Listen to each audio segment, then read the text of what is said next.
It's just after dawn, and photographer John Elk's day is well underway.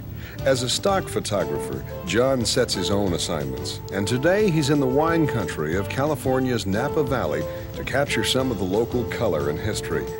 No one tells him where the shots are or what to shoot. Stock photographers create their own library of pictures and then fill requests from clients looking for specific subjects. John has created over 70,000 shots, one picture at a time. While it's an interesting lifestyle and a good way to be your own boss, it's not easy, as John is the first to admit.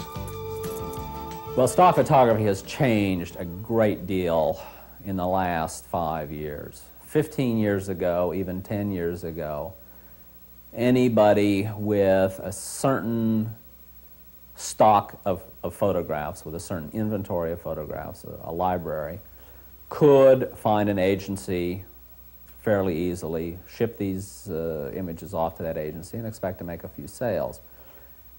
The market has become much more competitive in the last 5 years, much more demanding, and the quality of images demanded for stock now are equally on a par with assignment photography, and in a certain sense they need to be better, because if a client hires a photographer to go on an assignment, they are aware that it could rain that day, and if they are that tightly budgeted in time, there's nothing can be done about that.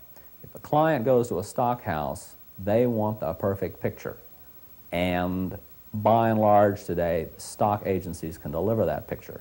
So if you as a photographer, or I as a photographer, am going to participate in that market, my product has to be absolutely top-notch. You're going to want to take pictures of things that tourists want to see, because that's the kinds of things that's going to sell either in a editorial sense or in an advertising sense. So you need to find out what these sites might be. Guidebooks can provide suggestions on where to go and what to shoot, but when to shoot is equally important, and a government publication entitled The Nautical Almanac has proved to be an invaluable aid.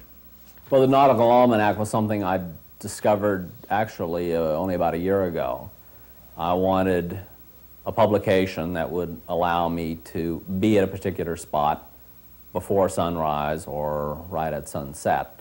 And it takes a little bit of either reading or knowledge to be able to use it, but it's not a terribly complicated book. And particularly when you're traveling certain distances around the country, it's really an invaluable aid. When I work on a particular subject, ideally try to establish an establishing shot, a key shot from usually an overview, whatever it might be, to give a sense of the entire scope of the subject, and then move in for details. Again, always trying to balance horizontals, remembering the verticals, but shooting at the same time very documentary kinds of full frames things. And what I'm trying to do with any subject is to capture what defines that subject. John's schedule is tight. He must make good use of his time and his film.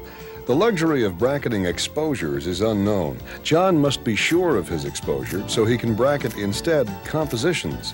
The images all must be sorted and categorized for easy retrieval. These latest additions to the stock files of John Elk join tens of thousands of images ready to be recalled, selected, and appreciated wherever they're needed.